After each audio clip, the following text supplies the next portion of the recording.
Hi friends, you are watching Literary In with Sophia. Welcome to another video. Today, in this video, we are going to learn about fourth part of a speech, verb. Verb is an important part of a sentence. We can call it an important pillar of a sentence because without a verb, a sentence does not and cannot exist. So let's get started to learn in detail. Stay with me and watch the video till end.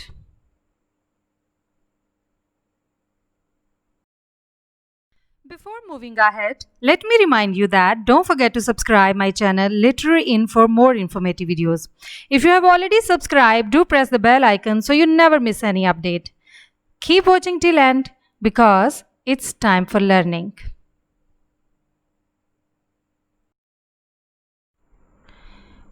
Here we have a diagram showing three important pillars of a sentence. The first pillar is a subject. The second pillar is a verb, and the third and the last pillar is the object. If we look at the diagram carefully, it becomes clear that the verb takes the central position in a sentence. So a sentence cannot exist without its central pillar, that is a verb. It means that without a verb, a sentence becomes meaningless. We have discussed the importance of a verb in a sentence. Now let's have a look at the definition to understand what the verbs are. So let's read the definition. A verb is a word that indicates action. Action is something which is performed physically, a state of being or a condition of an action. A verb is the part of a sentence that tells us what the subject performs. And we have already discussed that verbs are the hearts of English sentences.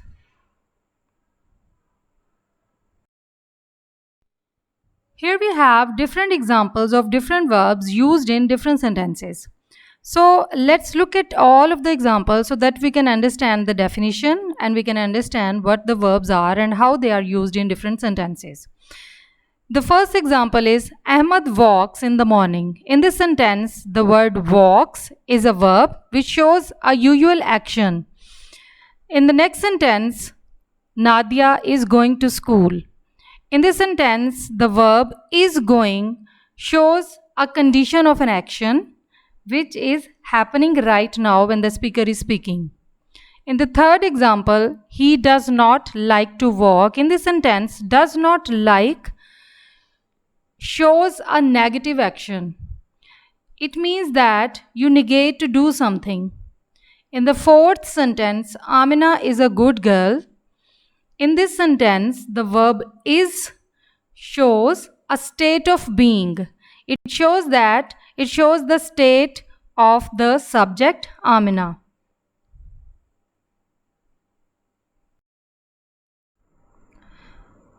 Let's discuss different forms of verbs.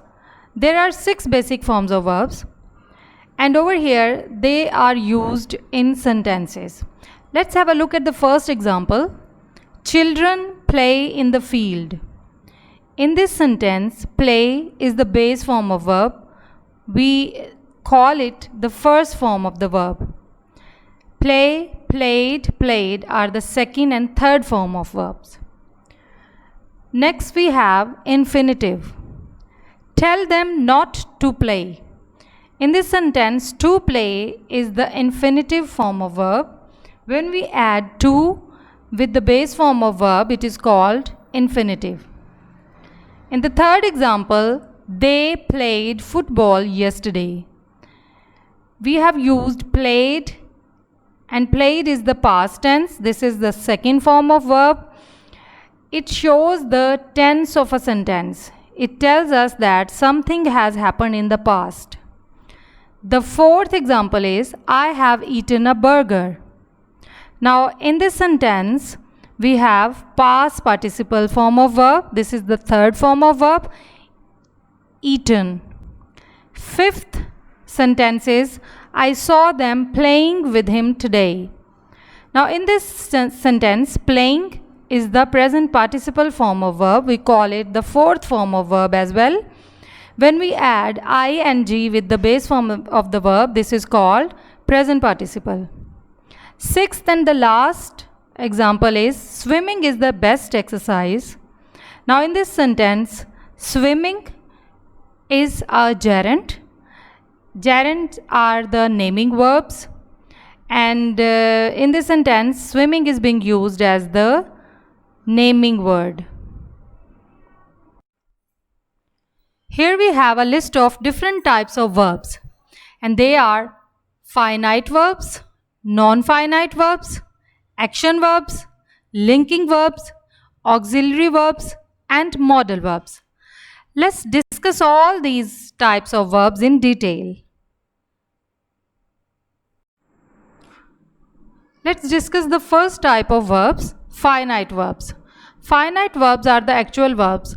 They show actions and they indicate the tense. They indicate the time of the action. Let's have a look at the definition. Finite verbs are the actual verbs which are called the roots of a sentence.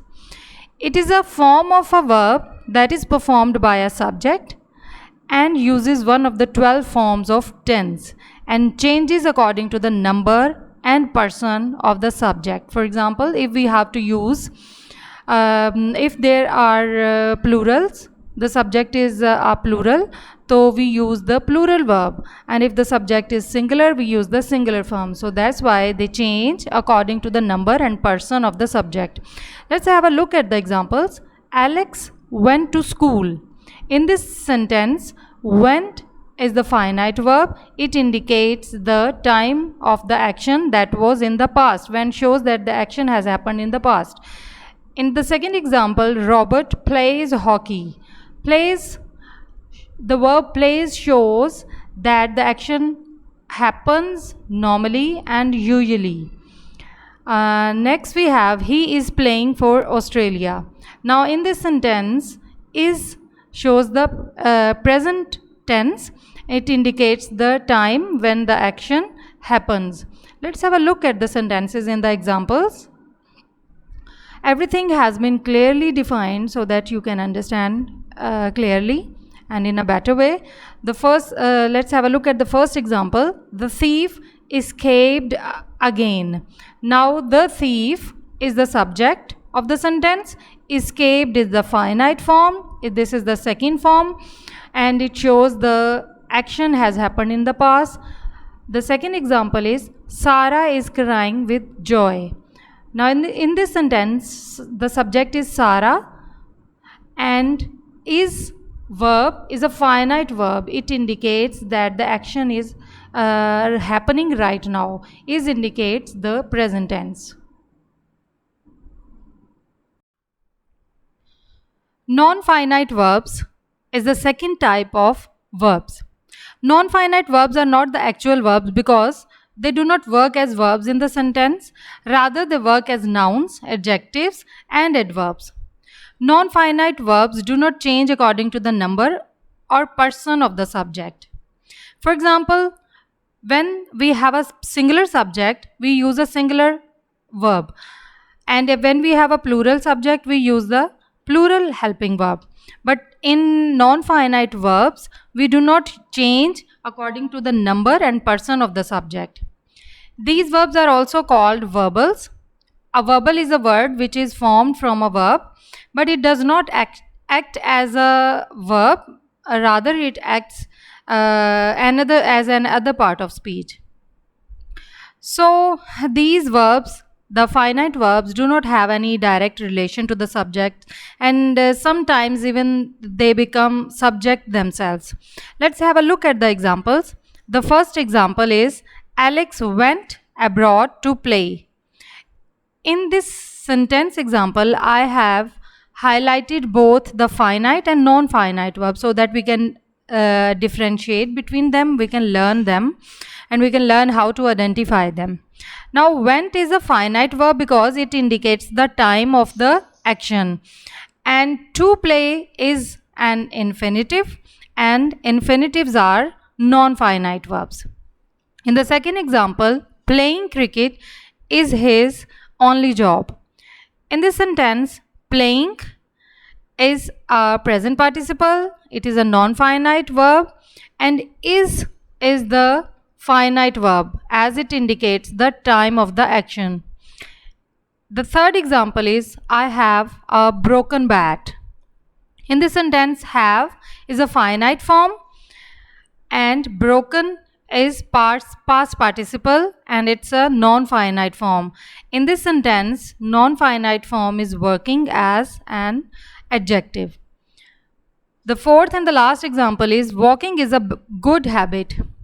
Now walking is the non-finite verb and it is working as a gerund. Gerund are the naming verbs. They work as a noun in a sentence. And is the finite verb as it indicates the time of the action. Let's have a look at the third type of verbs, action verbs. We all are well familiar with action verbs. Action verbs are the words which show some actions performed physically. For example, run, play, cry, drink, look, listen. All of these are the few examples of action verbs. And all these actions are physically performed. Now let's have a look at the definition of action verbs. Action verbs indicate what the subject of a sentence performs. We have two types of action verbs, transitive verbs and intransitive verbs. Let's have a look at them one by one. Transitive verbs are the verbs which have a direct object. A transitive verb demands someone to be acted upon. For example, let's have a look at this given example. I painted the car. Over here in this sentence, I is a subject, painted is the verb, and the car is the object. Now painted is a verb and this verb is being transferred over the object, the car. The second example is she is reading the newspaper. In this sentence, she is the subject, reading is the verb, the action verb, and the newspaper is the object. Now reading is a verb which is being transferred on the object, the newspaper. So that's why these verbs are transitive verbs, because they are taking the direct object. Let's have a look at the second type of action verbs, intransitive verbs. Intransitive verbs do not have a direct object. For example, she smiled. Now in this sentence, she is the subject and smiled is the verb, and the verb smile is not taking any direct object. That's why smiled in this sentence is an intransitive verb. The second example is I woke up at 6 a.m. In this sentence, I is the subject and woke up is the verb, is the action verb, and again it is not taking any direct object. At 6 a.m. is an adverb. So this verb again is not taking any direct object. That's why it is called an intransitive verb. Here we have the fourth type of verbs, linking verbs. Linking verbs in fact connect the subject and the complement. Linking verbs create a link between the subject and the subject complement. Generally, linking verbs are called be verbs, which are am, is, are, was, were, etc. However, there are some other verbs which can work as linking verbs, and those verbs are act, feel, remain, appear, become, seem, smell, sound, grow, look, prove, stay, taste, turn, and many more. Some verbs in this list can also be action verbs. They can function like action verbs. And if we want to figure out that they are working as linking verbs or they are working as an action verbs, we have to try replacing them with the forms of the be verbs. If the changed sentence makes sense, that verb is a linking verb. Let's experiment with the examples. The first example is she appears ready for the game. Now in this sentence, she is the subject, appears is the linking verb. And if we replace appears with the verb is, let's have a look at how does it act. She appears ready for the game. She is ready for the game. Yes, it means that appears is the linking verb. The food seemed delicious.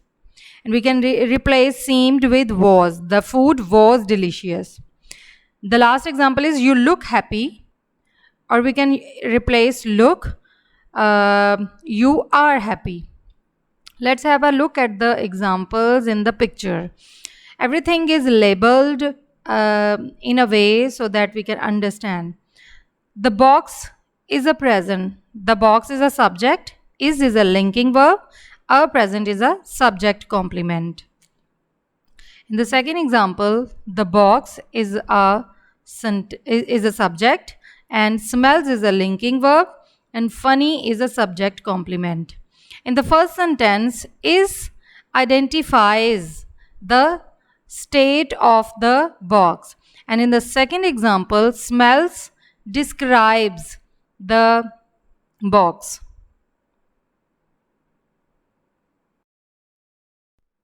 Here we have lists of linking verbs, and these are the verbs which are commonly used. First we have the forms of be verb: is, are, was, were, been, am. And down we have different other linking verbs which we generally use to link the subject and the subject complement.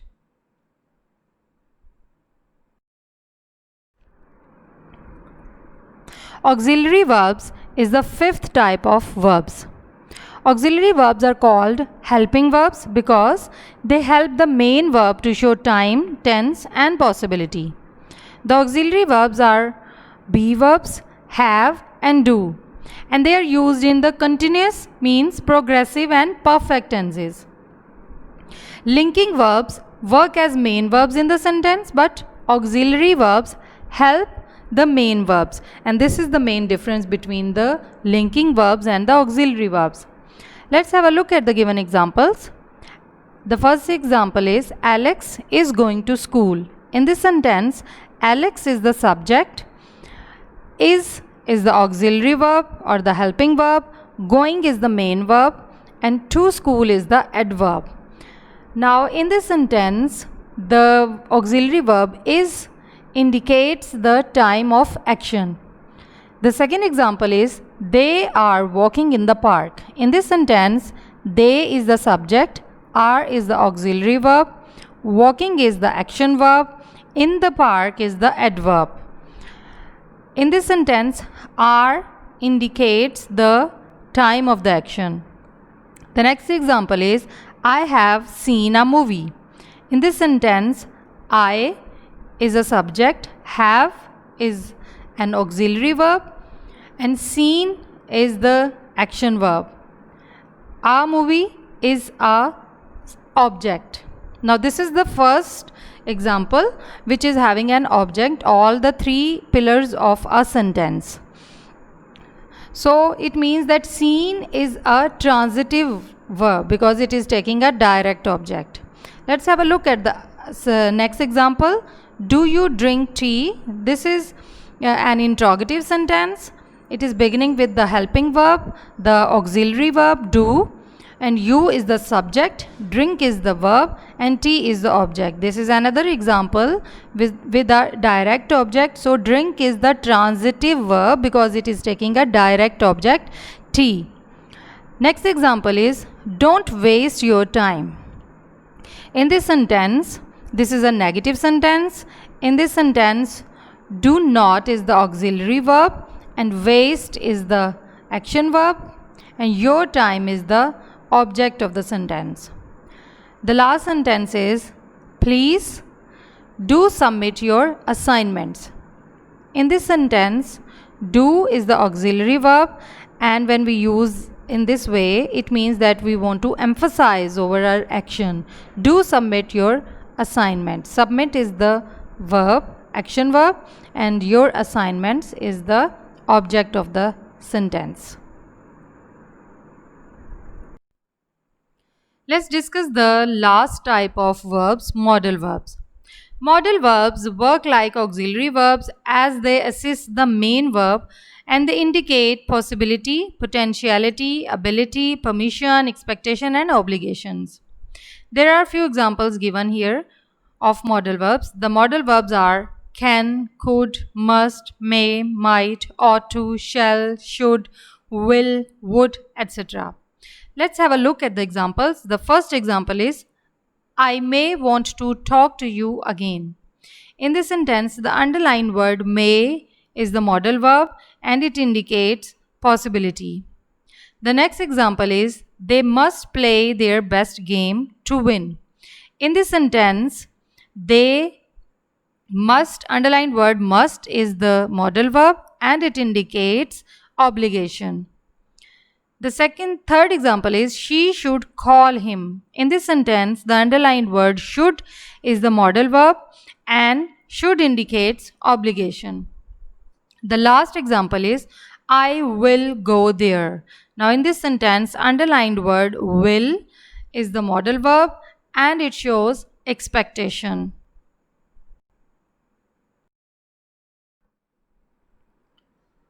Here you can see the list of modal verbs. You can pause the video over here so that you can learn all the modal verbs. Soon I'll upload the video about the functions of the modal verbs in detail. So guys, this is all about today. Thank you for watching. Don't forget to subscribe and hit the like button below. Do tell me in the comment section if you like my videos. I would really love it. And now take care of yourself and stay connected with Literary Inn for amazing content.